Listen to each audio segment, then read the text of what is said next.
لبيك لا شريك لك لبيك إن الحمد والنعمة لك والملك لا شريك لك.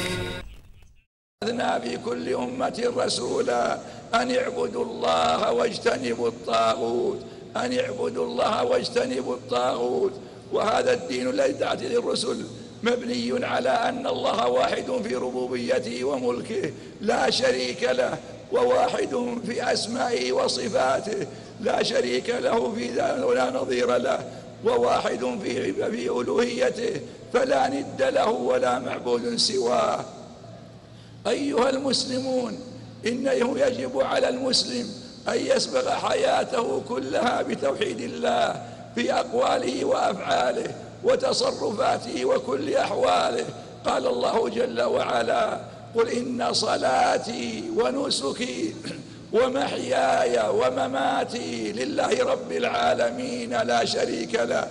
فيوحد الله في ركوعه وسجوده، وفي ذبحه ونذره، وفي رجائه وخوفه، وفي دعائه ورغبته ورهبته، وفي استغاثته واستعانته، كما يوحد الله في جلب طلب النفع ودفع الضر، لعلمه أن القادر عليه رب العالمين. والذين تدعون من دونه ما يملكون من قطمير، إن تدعوهم لا يسمعوا دعاءكم ولو سمعوا ما استجابوا لكم. أيها المسلم، إن المؤمن حقا يحافظ على عقد التوحيد، يحافظ عليها من أن يطرأ عليها ما ينقضها أو يبطلها أو ينقص ثوابها، فيجتنب الشرك بالله بجميع صوره، لعلمه أن الشرك بالله مآله النار. إنه من يشرك بالله فقد حرم الله الجنة ومأواه النار وما للظالم من أنصار. ويجتنب الوسطاء والشفعاء، لعلمه أن الله جل وعلا ليس بينه وبين خلقه واسطة في جلب النفع الضر، وإنما الدعاء له وحده. قال الله جل وعلا: ولا تدع من دون الله ما لا ينفعك ولا يضرك، فإن فعلت فإنك إذا من الظالمين. وإن يمسسك الله بضر فلا كاشف له إلا هو، وإن يمسسك بخير فلا راد لفضله، يصيب به من يشاء من عباده وهو الغفور الرحيم. والمسلم أيضا يجتنب قصد القبور وسكانها بالدعاء والرجاء، لعلمه أن هؤلاء لا يسمعون دعاء من دعاهم، ومن أضل ممن يدعو من دون الله من لا يستجيب له إلى يوم القيامة وهم عن دعائهم غافلون. وقال: والذي يدعو من دون الله لا يستطيع نصركم ولا أنفسهم ينصرون. أيها المسلم، إن المؤمن حقا يزين توحيده بالأعمال الصالحة، الصلاة والزكاة والصوم والحج والبر والصلة والدعاء والقراءة القرآن والتخلق بالأخلاق الفاضلة من الصدق والأمانة ووفاء العهود ووفاء العقود والبعد عن الجرائم والأخلاق الرذيلة. هكذا حياة المسلم. ولهذا المؤمن الذي زين توحيده بالأعمال الصالحة له خصائص تميزه عن غيره. فمن خصائصه اتزانه في فكره وعقيدته ونظره السليم إلى ما حوله. ومن خصائصه أيضا أنه ذو نفس مطمئنة وصدر منشرح وإرادة متينة يتقبل بها أحداث الدنيا صبرا على البلاء وشكر في الرخاء. ومن خصائصه أيضا أنه لا يخشى عقبة في سيره إلى الله وحمل رسالة الإسلام والدعوة إلى الله، فهو يستعين بالله ويصبر على ما قضى الله وقدر عليه. ومن خصائصه أنه يمد يد العون مع إخوانه المسلمين، يتعاون معهم على البر والتقوى وكلما يعلم الأمة بالخير والصلاح، وتعاونوا على البر والتقوى ولا تعاونوا على الإثم والعدوان. ومن خصائصه أنه ذو عدل وإنصاف ومسامحة ولو مع أعدائه، ولا يجرمنكم شنآن قوم على ألا تعدلوا اعدلوا هو أقرب التقوى. ومن خصائصه أنه ينظر إلى هذه الحياة نظرة تفاؤل، ويعلم أنها دار عمل يزرع فيها للآخرة ويتزود لآخرته، وتزودوا فإن خير زاد التقوى. ويعلم أيضا أنه بموته تنقطع أعماله، وأن عمله مستمر إلى أن يلقى الله، واعبد ربك حتى يأتيك اليقين. ومن خصائصه أنه يؤمن بنصر الله وتأييده لأولياء الله وتمكينهم في الأرض، وأن هذا النصر سواء بالظهور على الأعداء أو بالموت على عقيدته ويلقى الله بها مسلما.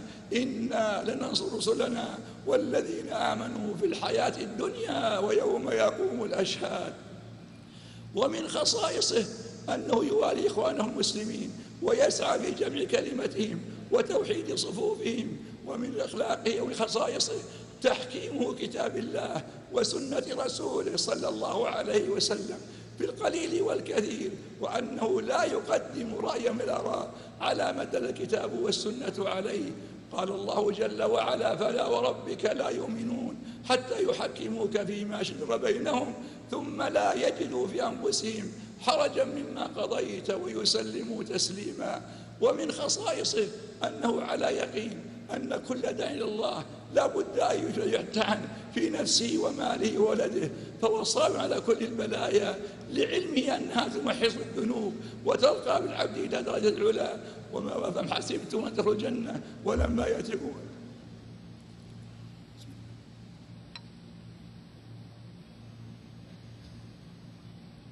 ولما يعلم الله الذي جاهدوا منكم ويعلم الصابرين. ومن خصائصه أنه صالح في نفسه مصلح لمجتمعه، فنفعه عام ليس قال على ذاته. أيها المسلمون، إن عقيدة التوحيد إذا رسخت في أفراد الجماعة المسلمة فلا بد أن تترك أثرا إيجابيا على هذا المجتمع، فيتحول المجتمع المسلم إلى مجتمع طاهر عفيف قوي نقي ملتحم يحافظ على هويته الإسلامية. ولهذا كان لزاما على المؤسسة الإسلامية أن تنهض جميعا في المحافظة على هذه العقيدة. فالمؤسسة التعليمية تحافظ على هذه العقيدة من خلال مناهجها التي تربي عليها الأولاد البنين والبنات تربية الإسلامية لتقوي صلتهم بربهم وبدينهم وبنبيهم، فينشأة صالحة مفيدة. كذلك وسائل الإعلام بما تنشر من فضائل وأخلاق وما صد إلى محاربة الأفكار المنحرفة والدعوات المشبوهة. وهكذا كل مؤسسة مجتمع مسلم تحافظ على هذه العقيدة، لأن هذه العقيدة صمام أمل الأمة يحميها من الانحلال الخلقي والانحراف العقدي، ويساعد في جمع الكلمة والبعد عن الخلاف كله. أيها المسلمون، ويساعد في جمع الكلمة والبعد عن الخلاف كله. أيها المسلمون، ما أحوج البشرية إلى توحيد الله، ما أحوجهم إلى معرفة رب المعبود لا شريك له في الوقت الذي تقدم عنه فيه رقيا في أنواع العلوم المادية، إلا أنهم فئة من النهلاء لا يزال غارقين في وثنيتهم وجهلهم وضلالهم، وجاءت قلوبهم خاوية لا أمان فيها، نفوسهم شقية لا سعادة فيها، لأن الحياة الطيبة والسعادة إنما في عبودية الله وإخلاص الدين لله. ومن شقائهم أن سعى بعضهم في إيجاد فكر مادي منافي للأخلاق ونافي للدين والأخلاق والقيم ومبادئ ما أنزل الله بها من سلطان، يجعلها نظاما عالميا يحمل الناس على الإيمان به والخضوع لسلطانه.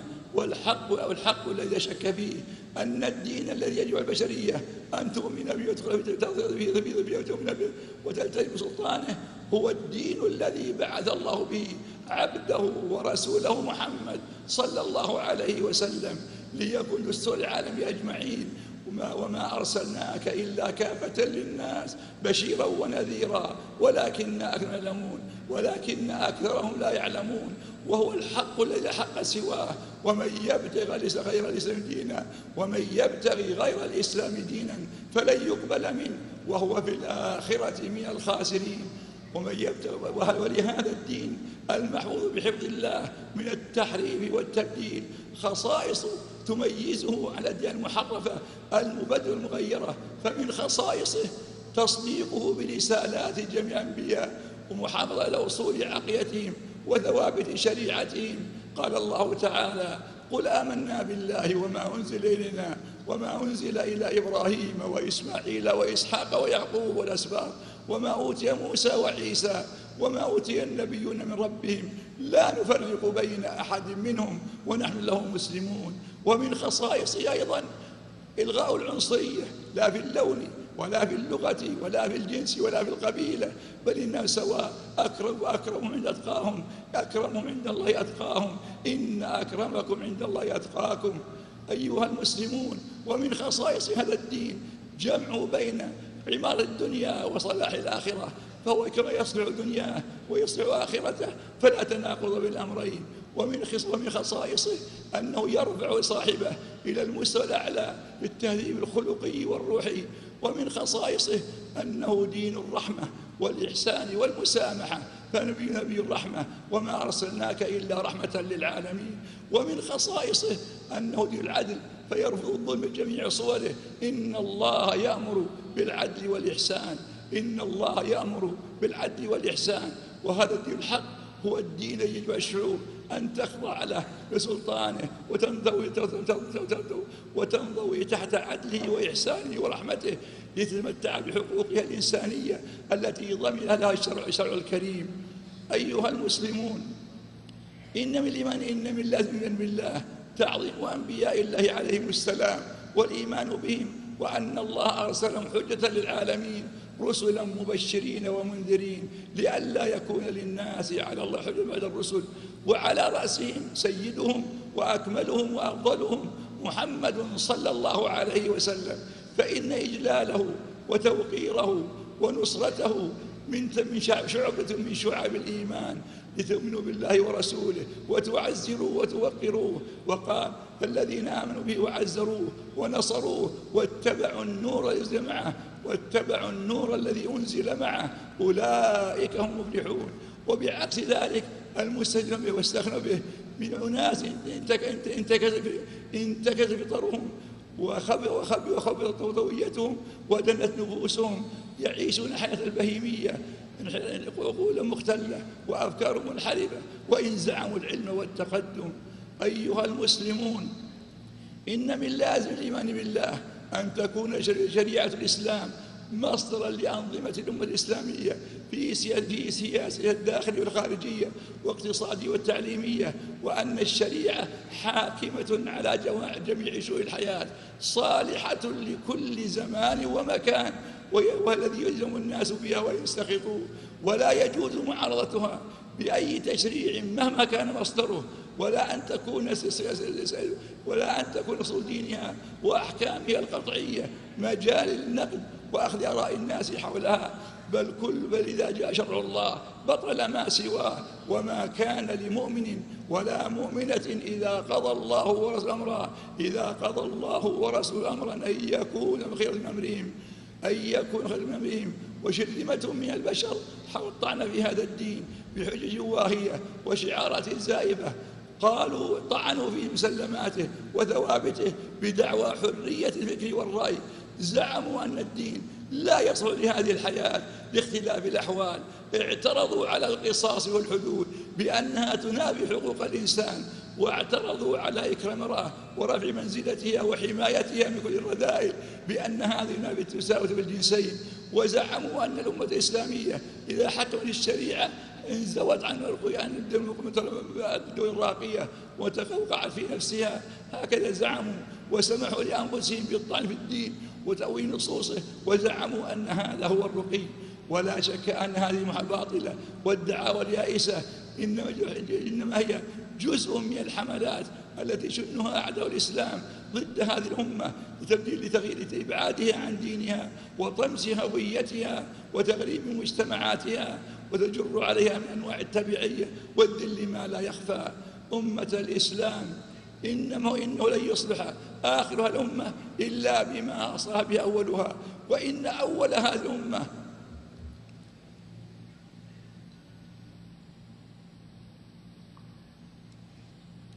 أصحاب محمد صلى الله عليه وسلم آمنوا بهذا الدين وآمنوا بالنبي الكريم وبدأوا بأنفسهم وأموالهم وبذلوا كل غالي ونفيس في سبيل هذا الإسلام، فكانوا خير الأمم، وأفضلهم أبو بكر وعمر وعثمان وعلي. وبعد موت النبي صلى الله عليه وسلم حملوا هم هذه الدعوة وهم هذا الدين وهم الرعية، فنشروا عدل الله ونصروا المظلومين ونشروا دين رب العالمين، حتى عاش الناس بذلك في أمن وأمان واستقرار وطمأنينة. فواجب علينا محبتهم والترضي عنهم وموالاتهم ونشر فضائلهم، وأن نشتري الإساءة إليهم بكل وسيلة، فلهم من الحسنات الماحية والفضائل الجمة ما ينغمر فيه ما يظن أن نقصه وعيب فيهم. إن أصحاب محمد خير الناس خير الأمم، يجب أن نقتدي بهم في صفاء عقيدتهم وسلامة منهجهم وفهمهم الصحيح لكتاب الله وسنة رسوله صلى الله عليه وسلم. إن هذا الأمر لهم المنهج لهم عليه هو ما فهمه من رسول الله صلى الله عليه وسلم، وربوا عليه تربية عملية، شمل الأخلاق الإسلامي وأصوله وفروعه وأخلاقه وقيمه. وهذه هي السلف الصالحة أو السلف الصالح كما عرفه العلماء. وإن نبينا صلى الله عليه وسلم أرشدنا عند اختلاف المناهج والفتن والاضطرابات أن نلزم سنته وسنة خلفائه الراشدين، وقال: فمن يعش منكم فسيرى اختلافا كثيرا، فعليكم بسنتي وسنة الخلفاء من بعدي، تمسكوا بها وعضوا على النواجذ، وإياكم ومحدثات الأمور فإن كل بدعة ضلالة.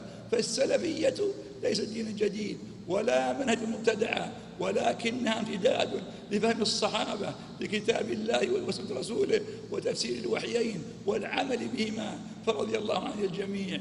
أمة الإسلام، إن عالم إسلامي يشهد فتنا، يشهد بمصائب وفتنا ومآسي وسفك الدماء وتخريب الممتلكات وتدمير الأوطان، وهذا يدعو إلى الأسف الشديد والحزن، لأنه الأسف الشديد والحزن عظيم. فواجب حكام الشعوب الإسلامية أن يجتمعوا على الأخوة الإسلامية لأجل الحوار والتفاهم وحل الخلاف ورجاع المختلف إلى أحكام الشريعة ونبذ الخلاف والمحاسبة حقن الدماء وعدم استعمال السلاح فيما يهدي الأمة، وأن نحذرهم من مكائد أعدائهم الذين يحاولون زعزعة ما بين الشعوب وحكامها لإثارة الطائفية للطائفة البغيضة ولزعزعة الأمة ونزع الأمة وسلب أمانها واستقرارها.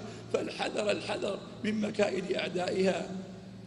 إنما ينجي الأمة من هذه الأحداث المصائب أن تحيا التضامن والتعاون بين المجتمعات المسلمة. فيا أيها المسلمون، عندك أساس عظيم، شهادة أن لا إله إلا الله وأن محمد رسول الله، جمعت قلوبكم ووحدت شملكم، فابنوا عليها بناء المحبة والمودة، وضعوا اللبنات فوق اللبنات ليتكاتفوا الوحدة بين المسلمين، تبادل خبرات بينكم في سبيل الاقتصاد والتجارة والسياسة والعلوم العامة وكل ما تحتاج إليه، ليكن التفاهم على المسائل المصيرية والهموم المشتركة، والجهود تبذل في سبيل ذلك.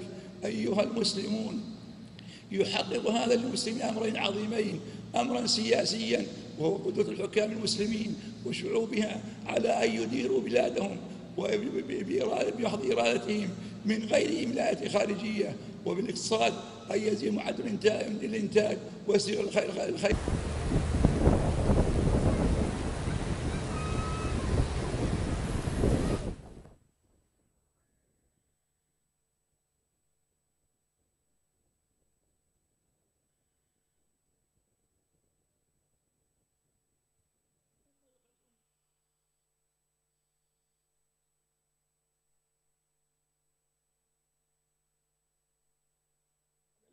الفاضلة وابعاد الشر والمنكرات عنهم، وقطع كل وسيلة تفضي الانحراف الأخلاقي من سفور وتبرج واختلاط الجنسين، والسماح للقنوات الفضائية بنشر العري والتفسخ والانحلال الأخلاقي من كتب ومجلات وإبعاد شبابنا عن هذه المنكرات. عسى الله أن يمن عليهم بالثبات على الحق، فلا بد من توعية صادقة لنحذر الأمة من هذه الوسائل المدمرة.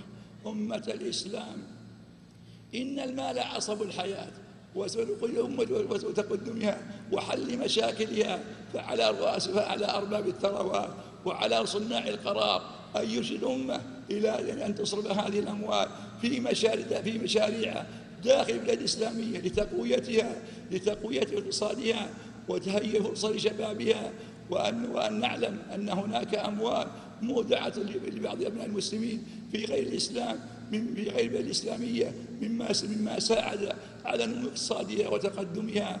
ولو كان هذه الأموال تستعمل في الإسلام لأدى إلى نمو إلى قوة اقتصادها وإقامة المشاريع العلمية والاقتصادية في الأمة. وهذا الأمر هو الذي نستطيع بواسطته أن نعالج الفقر والتخلف والبطالة. أمة الإسلام وأن نعالج البطالة والتخلف. أمة الإسلام إن أمة الإسلام ما أحوج البشرية إلى رحمة الإسلام وعدله، فإن البشرية في هذا الزمن رغم التقدم العلمي والمادي إلا أن عند تخلف في الجانب الروحي والأخلاقي، فقدوا عدل والإنصاف والرحمة، فما أحوجهم إلى رحمة الإسلام التي رحم الإنسان والحيوان، وما أحوجهم إلى عدل الإسلام الذي لا يسمح للقوي بالظلم والعدوان ولا يعطيه حق النقد لميزان العدل ليضرب بحق الضعفاء على الحائط وليضرب بحق الضعفاء على الحائط ويتحدون العالم لأسباب مصالحهم الخاصة. فلو كان ميزان العدل بين الناس لما وقع البشرية فيه من هذه الفوضى والعار والتخاذل وتصفية الحسابات على دماء المسلمة وإباء شعوب كثيرة لمصالح مادية. أيها المسلمون، يا شعوب الإسلام، اشكروا الله جل وعلا أن كرمكم بالإسلام وهداكم لهذه العقيدة الصحيحة، فاشكروا الله عليها واحمدوا الله عليها واحرصوا رحمه الله وتعاونوا مع قادتكم فيما يصلح شعوبكم ويقوي اقتصادكم ويجنبكم الزلل، واحذروا من الدسائس التي تحرص بكم وإيقاعكم في ظلمات وأمور تعرفونها. أمة الإسلام، إن هناك شعار في هذا الزمن بين المسلمين يدعو إلى دولة مدنية ديمقراطية غير مرتبطة بالشريعة الإسلامية وتقر كثيرا من المنكرات، وهذا بلا شك بدعوى الحرية الشخصية، وهذا بلا شك ينافي تعاليم الإسلام، يخالف الكتاب والسنة وأصول الشريعة، فإن شريعة الإسلام هي القادرة على التوفيق بين الشعوب بين الأفراد والحكام، ولا يخرج شيء من تعاليم الشريعة عن نطاق الإسلام، فيجب علينا أن نحافظ على ديننا وألا نتنازل عن أي حق من حقوق الإسلام مهما كانت الأحوال. قال الله جل وعلا: ثم جعلناك على شريعة من أمر فاتبعها ولا تتبع أهواء الذين لا يعلمون إنهم لن يغنوا عنك من الله شيئا وإن الظالمين بعضهم لبعض والله ولي المتقين. أمة الإسلام، إن مما أفسد الأمة انتشار الشعوذة والسحر والتنجيم بين أفرادها الذي أفسد العقيدة وأنشأ الخلاف ودمر الأسر وأضر بالأمة وأوقع الشرور والفساد وقطع صلتها بربها وتعلقها بهذه الخرافات والضلالات. ولا شك أن السحر تعلمه وتعلم كفر وضلال، وما كفر سليمان ولكن الشياطين كفروا يعلمون السحر الآية. وقال صلى الله عليه وسلم: اجتنبوا السبع الموبقات وذكر الشرك والسحر فاجتنبوا رحمكم الله. عباد الله، إن الإعلام في الزمن خير أداة لتوعية الشعوب والناس والشعوب وتوجيه الخير أو الشر، ولكن للإعلام الإسلامي تميز عن غيره، فهو إعلام إسلامي يدعو الإسلام ويصلح بين الأمة ويحل مشاكلها، فعليهم الصدق فيما ينقلون وما يضمن الحلول، وأن يكونوا عونا للدعاة والعلماء وأهل الفضل بالتفصيل الأمة، وأن يكون الإعلام جادا في عرض قضايا الأمة وحلها بالحلول السليمة المناسبة، وأن لا يجعل فرصة ميدانا منبرا للسوء والفساد. أيها المسلم أيها الحكام إن شعوبكم أمانة في أعناقكم ائتمنكم الله على رعايتهم، فاتقوا الله فيهم وابذلوا كل جهدكم في تحقيق صلاح حياتهم الكريمة ودفع معاناتهم والسعي فيما يحقق تلك الحياة الكريمة كما يريدون. واسسوهم بالعدل والإنصاف، فإن العدل والإنصاف من أسباب التقارب القلوب وحل المشاكل. أيها المسلمون، لقد علمتم وقرأتم ما حل بكم الدول الاقتصادية والصناعية من تحدي اقتصادية وأزمات مالية أوقعتهم في مشاكل عجزوا عن حلها، وهذا والله أعلم من أقوى أسبابه المعاملة الربوية والأنظمة الربوية، فإن الله أخبرنا أن الربا ممحوق البركة.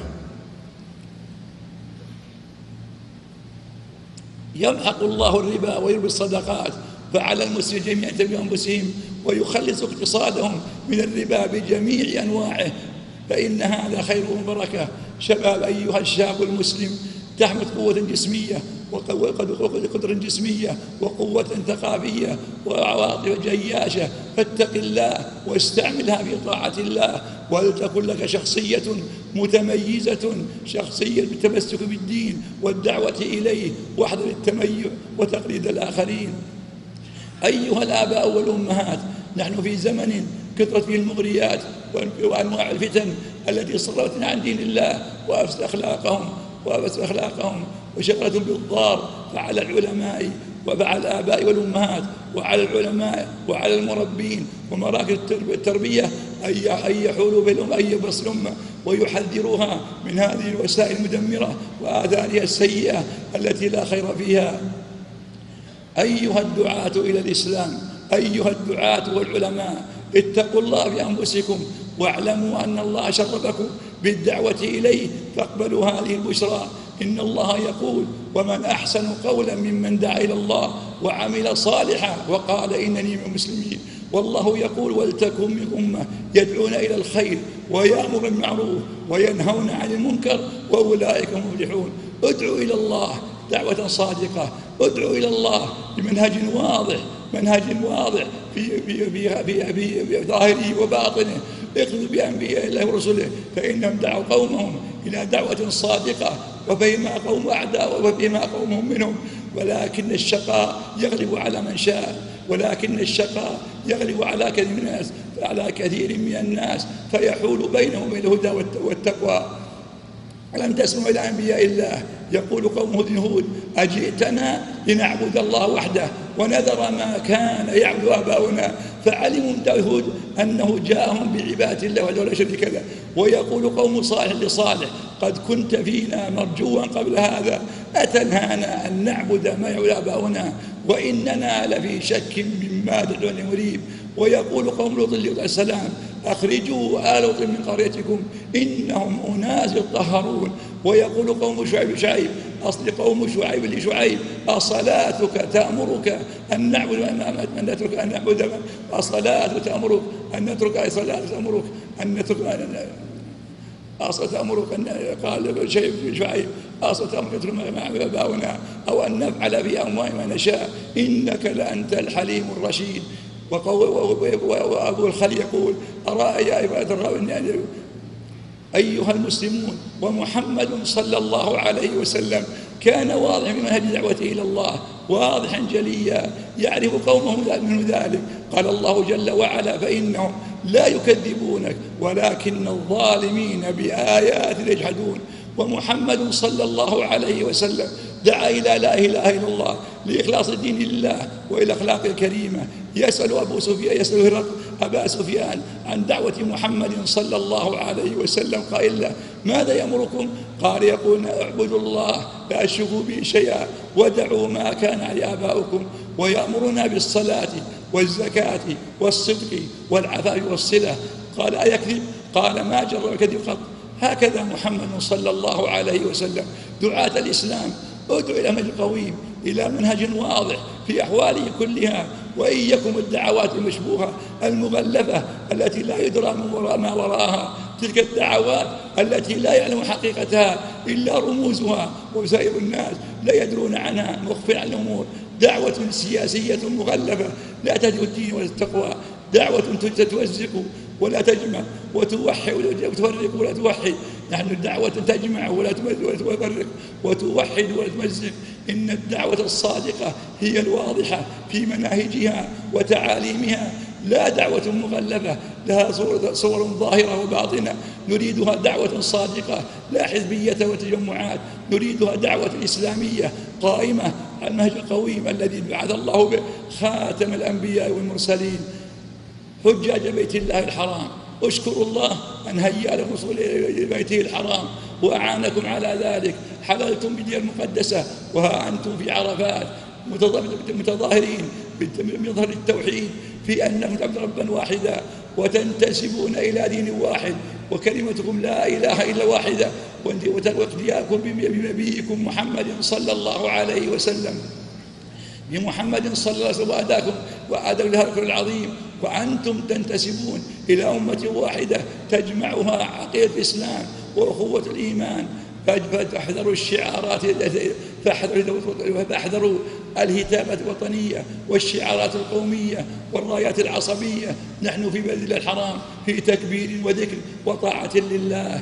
أيها الحجاج، اجعلوا من هذا التجمع ثبت في قلوبكم وعصفكم، وأن تكون يدا واحدة ضد أعدائكم، وألا تكونوا عونا لأعدائكم عليكم وعلى إخوانكم المسلمين. أيها الحجاج، إنكم أتيتم إلى بيت الحرام فوجدتم حرما آمنا رخاء سخاء، قد هيأ الله الأمن والاطمئنان ورغد العيش، فاشكروا الله على هذه النعمة واعرفوا لهذه البلد حقها وحقها، واسألوا الله التوفيق والسداد. واحترموا أمن هذا البلد، واحترموا كل الأنظمة التي وضعت لأجلكم وراحتكم، واعرفوا قدر هذه النعمة وقوموا لله بما يجب. أمة الإسلام، إن الله جل وعلا هيأ لبيت الحرم الشريفين، الحرم الشريف ومسجد رسوله صلى الله عليه وسلم، في هذه الدولة المباركة حكام ورجال صادقين بذلوا كل جهدهم في سبيل راحة الحجيج، وأنفقوا كل غالي ونفيس، كل ذلك في سبيل هذه الأمة، في سبيل صلاح الأمة. فمنذ أن قام ابن عبد رحمه الله بجمع توحيد هذه الجزيرة وجمع شملها وإرساء الأمن في ربوعها وإرساء الأمن في ربوعها، وقادة هذه البلاد أبناء الكرام، كل واحد له لمسات في هذا الحج، وكل يسعى في تحقيق مصلحة الحجيج. فما هذه التوسعة الضخمة والتوسعة الهائلة، والمشاريع الضخمة والخدمات المتكاملة، بذل الأموال والرجال الأمن والتوعية والصحية وكل ما يحتاج الحج من خير. استمرت الدولة جميع إمكانياتها، فجزا الله خادم الحرمين ولعدي خير الجزاء والثواب، والشكر موصول موصول لوزير الداخلية ونائبه بما قام بواجب، والشكر موصول لأمير هذه المنطقة خالد الفيصل رئيس المركزية وما قام بواجب، فجزا الله الجميع خيرا وآثار خيرا على ذلك. أمة لحجاج بيت الله الحرام، أنتم في يوم عرفة، هذا اليوم العظيم أفضل أيام الله على الإطلاق، فالحمد لله على هذه النعمة. هذا يوم أكمل الله فيه الدين وأتم فيه النعمة، أنزل الله فيه على عبده ورسوله محمد: اليوم أكملت لكم دينكم وأتممت عليكم نعمتي ورضيت لكم الإسلام دينا. هذا يوم أقسم الله به في كتابه العزيز وشاهد ومشهود. هذا يوم عتق من النار. يقول صلى الله عليه وسلم: ما من يوم أكثر من يعتق الله فيه عبيدا من النار مثل يوم عرفة، وإنه ليدنو فيباهي به العباد. اشكروا الله على هذه النعمة وقوموا لله بما وجب عليكم. أكثروا الدعاء في هذا اليوم، فخير الدعاء دعاء يوم عرفة، وخير ما قال النبي من قبل الأنبياء يوم عرفة: لا إله إلا الله وحده لا شريك له، له الملك وله الحمد وهو على كل شيء قدير. هذا يوم من حمل سمعه وبصره ولسانه غفر الله له. في هذا اليوم يتنزل رب الإله في عاشية هذا اليوم فيباهي بأهل أرض السماء: انظروا إلى عبادي أتوني شعثا غبرا ضاحين أشهدكم أني قد غفرت لهم. قد غفرت لكم يا إخوة يا سيدكم أني قد غفرت لهم فجدوا واجتهدوا. قفوا بهذا الموقف العظيم وتحروا حدود عرفة، وقفوا بها إلى غروب الشمس، صلوا بها الظهر والعصر جمعا وقصرا كما تفعلوا إن شاء الله. انصرفوا إلى مزدلفة فصلوا بها المغرب والعشاء، وبيتوا بها معظم الليل، وإن الحق ينصرفوا إلى بعد نصف الليل ليرموا الجمرة ويكملوا حجهم.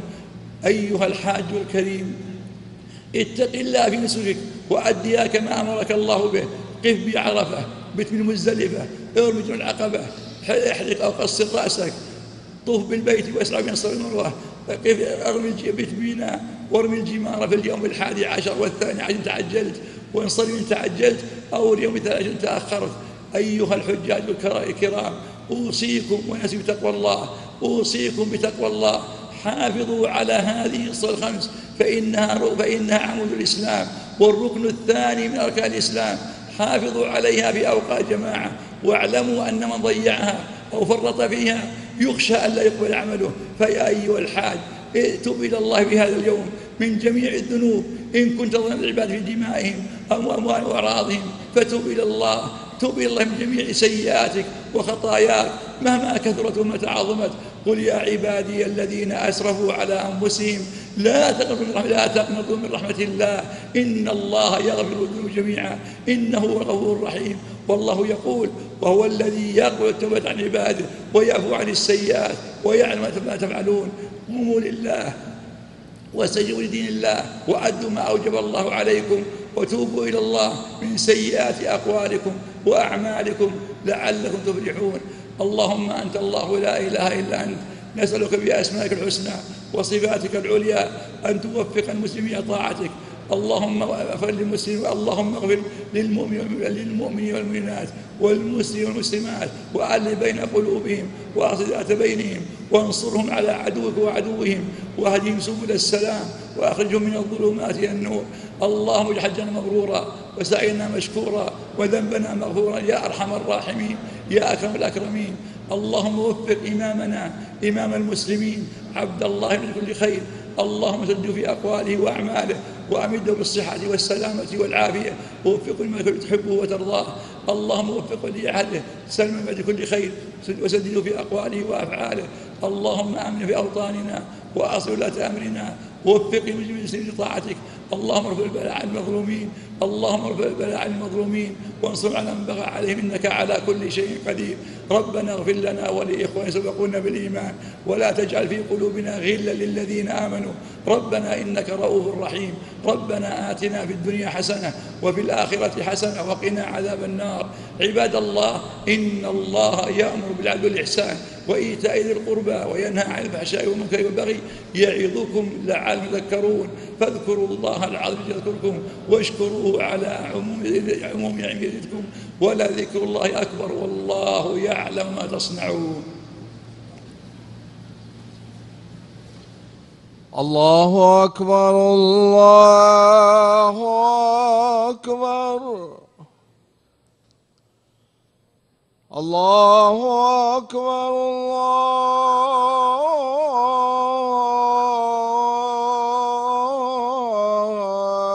الله أكبر. أشهد أن لا إله إلا الله.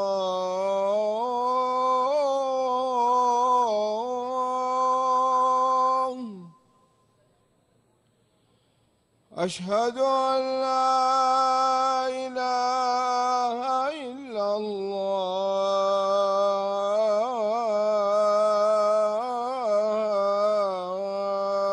الله. أشهد أن محمدًا رسول الله.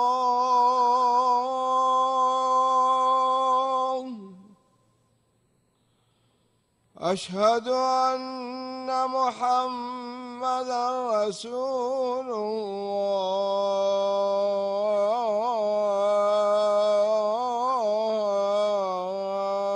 الله. حي على الصلاة.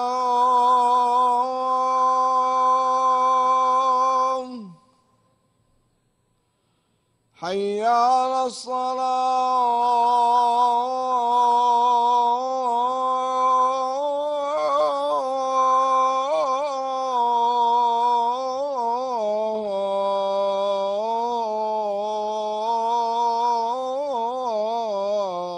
الصلاة حي على الفلاح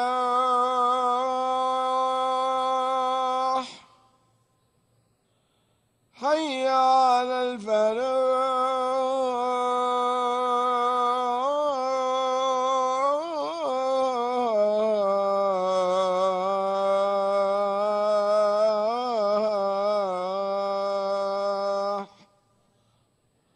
الله أكبر الله أكبر لا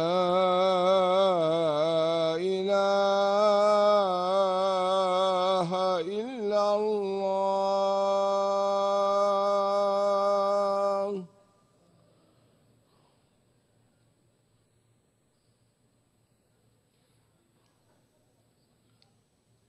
الله أكبر الله أكبر أشهد أن لا إله إلا الله أشهد أن محمدا رسول الله. حي على الصلاة حي على الفلاح قد قامت الصلاة قد قامت الصلاة. الله أكبر الله أكبر لا إله إلا الله.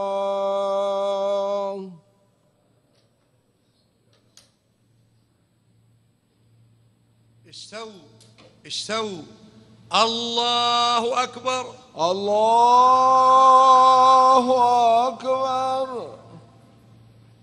الحمد لله رب العالمين الرحمن الرحيم مالك يوم الدين إياك نعبد وإياك نستعين اهدنا الصراط المستقيم صراط الذين أنعمت عليهم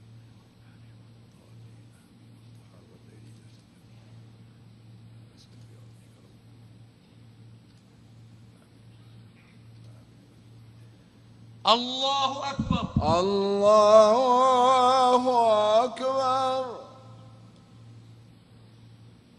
سمع الله لمن حمده ربنا ولك الحمد. الله أكبر الله أكبر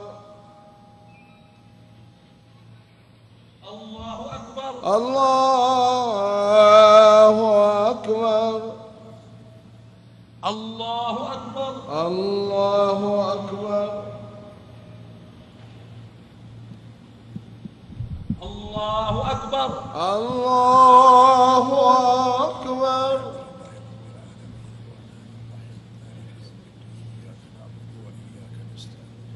اهدنا الصراط المستقيم صراط الذين أنعمت عليهم ألم نشرح لك صدرك ووضعنا عنك وزرك الذي أنقض الله أكبر الله أكبر. سمع الله لمن حمده ربنا ولك الحمد. الله أكبر الله أكبر الله أكبر الله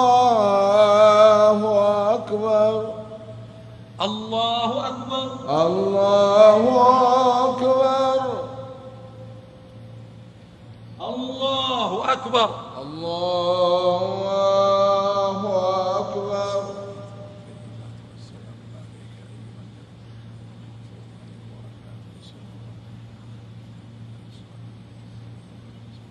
اللهم صل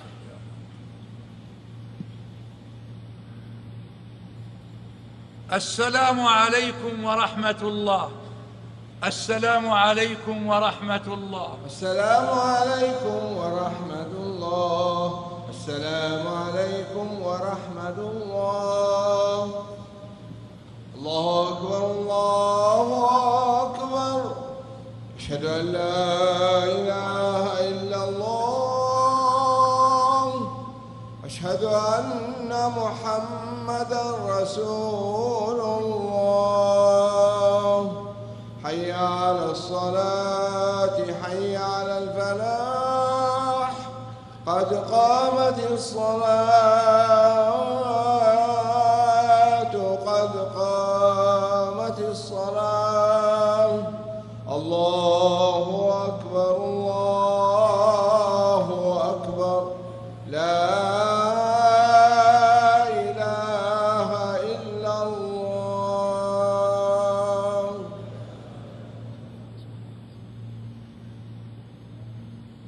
الله أكبر الله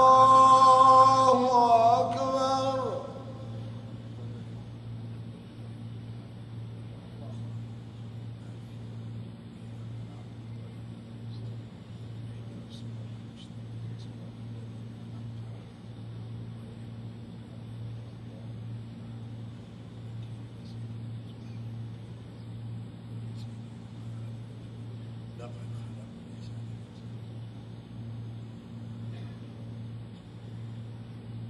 الله أكبر الله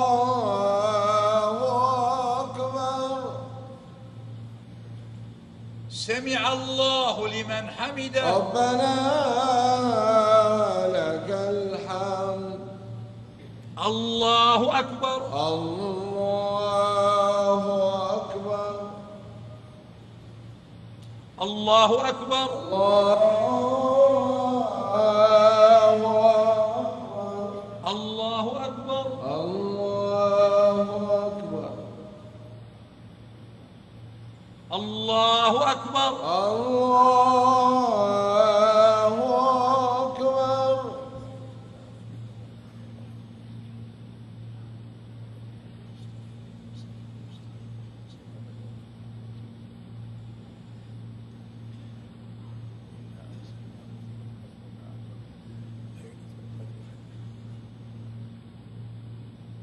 الله أكبر الله أكبر سمع الله لمن حمده ربنا لك الحمد الله أكبر الله أكبر الله أكبر الله أكبر الله أكبر الله أكبر الله أكبر الله أكبر السلام عليك أيها النبي السلام علينا أشهد أن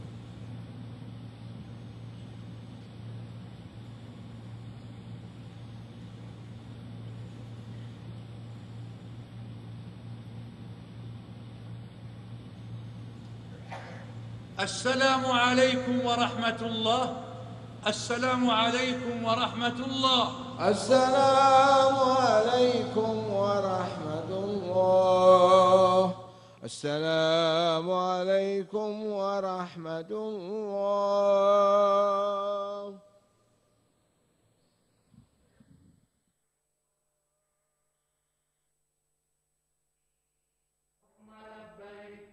لبيك لا شريك لك لبيك إن الحمد والنعمة لك والملك لا شريك لك لبيك اللهم لبيك لبيك لا شريك لك لبيك إن الحمد والنعمة لك والملك لا شريك لك لبيك اللهم لبيك لبيك لا شريك لك لبيك إن الحمد والنعمة لك والملك لا شريك لك لبيك اللهم لبيك لبيك لا شريك لك لبيك إن الحمد والنعمة لك والملك لا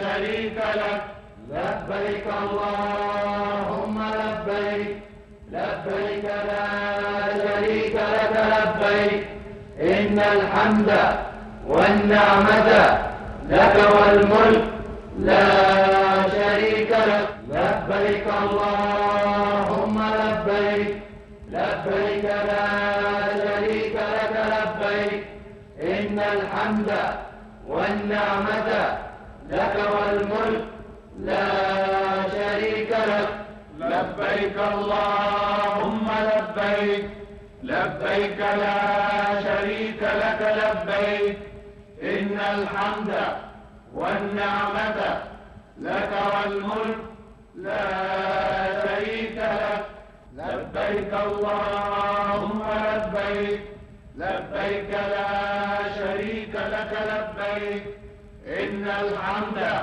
والنعمة لك والملك لا شريك لك لبيك اللهم لبيك لبيك لا شريك لك لبيك إن الحمد والنعمة لك والملك لا شريك لك لبيك اللهم لبيك لبيك لا شريك لك لبيك إن الحمد والنعمة لك والملك لا شريك لك لبيك اللهم لبيك لبيك لا شريك لك لبيك إن الحمد والنعمة لك والملك لا شريك لك لبيك اللهم لبيك لبيك لا شريك لك لبيك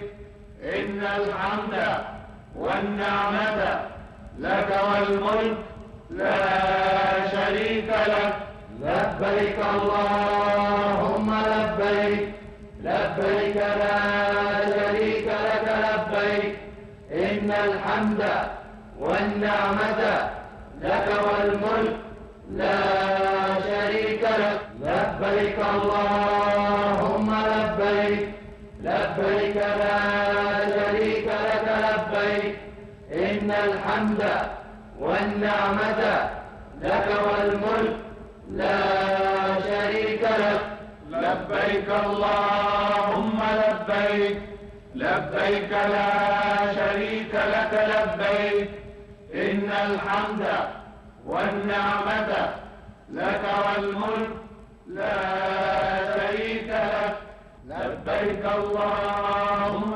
لبيك لبيك لا شريك لك لبيك إن الحمد والنعمة لك والملك لا شريك لك لبيك اللهم لبيك لبيك لا شريك لك لبيك إن الحمد والنعمة لك والملك لا شريك لك لبيك اللهم لبيك لبيك لا شريك لك لبيك إن الحمد والنعمة لك والملك لا شريك لك لبيك اللهم لبيك لبيك لا شريك لك لبيك إن الحمد والنعمة لك والملك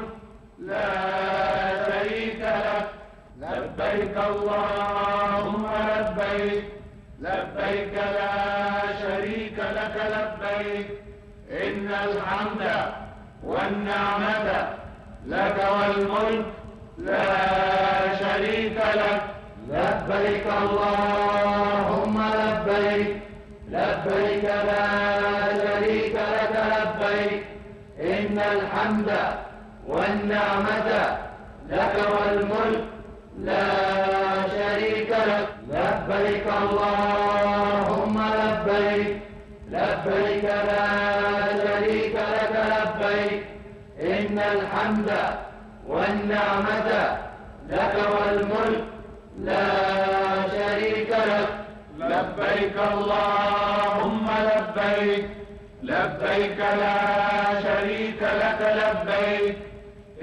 الحمد والنعمة لك والملك لا شريك لك.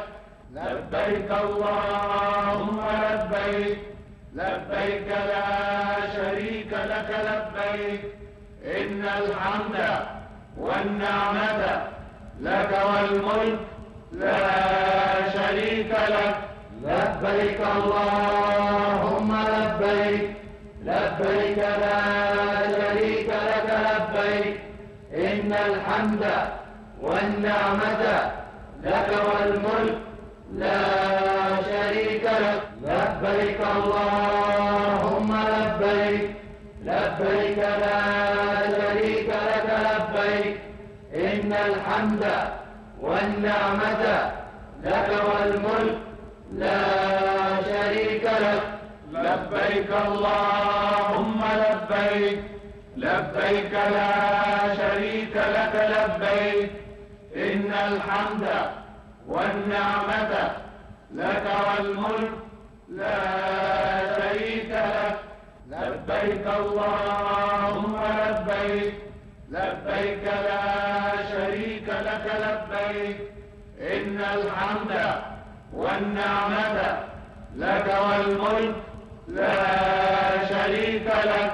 لبيك اللهم لبيك، لبيك لا شريك لك لبيك، إن الحمد والنعمة لك والملك لا شريك لك. لبيك اللهم لبيك، لبيك لا شريك لك لبيك، إن الحمد والنعمة لك والملك لا شريك لك.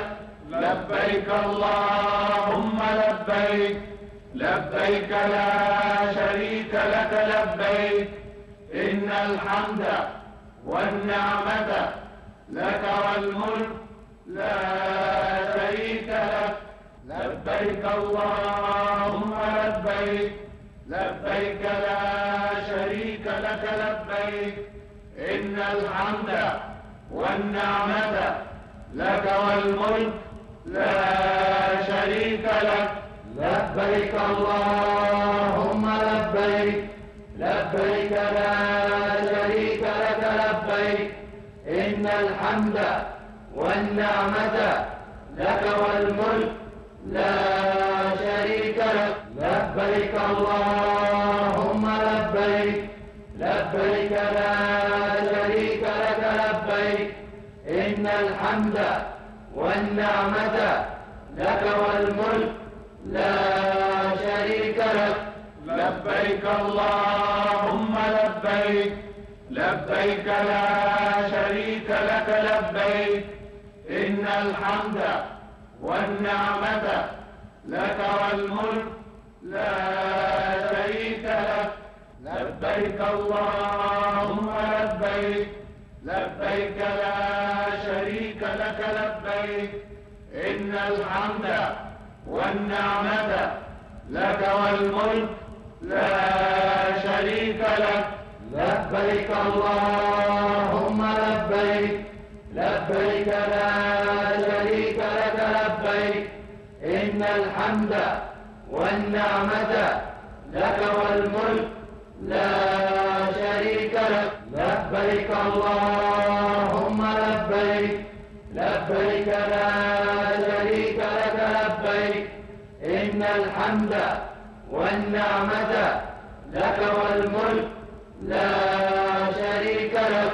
لبيك اللهم لبيك، لبيك لا شريك لك لبيك، إن الحمد والنعمة لك والملك لا شريك لك. لبيك اللهم لبيك، لبيك لا شريك لك لبيك، إن الحمد والنعمة لك والملك لا شريك لك.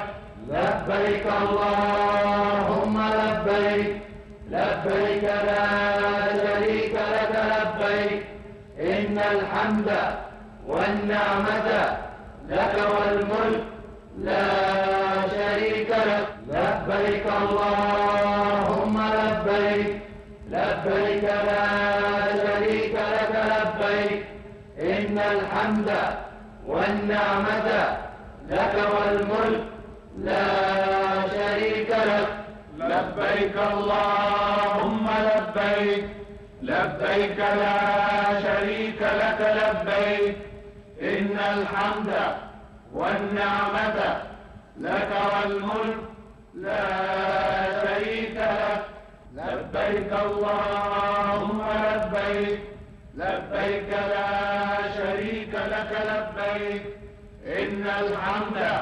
والنعمة لك والملك لا شريك لك لبيك اللهم لبيك لبيك لا شريك لك لبيك إن الحمد والنعمة لك والملك لا شريك لك لبيك اللهم لبيك لبيك لا شريك لك لبيك إن الحمد والنعمة لك والملك لا شريك لك لبيك اللهم لبيك لبيك لا شريك لك لبيك إن الحمد والنعمة لك والملك لا شريك لك لبيك اللهم لبيك لبيك لا شريك لك لبيك إن الحمد والنعمة لك والملك لا شريك لك لبيك اللهم لبيك لبيك لا شريك لك لبيك إن الحمد والنعمة لك والملك لا شريك لك لبيك اللهم لبيك لبيك لا شريك لك لبيك إن الحمد والنعمة لك والملك لا شريك لك لبيك اللهم لبيك لبيك لا شريك لك لبيك إن الحمد والنعمة لك والملك لا شريك لك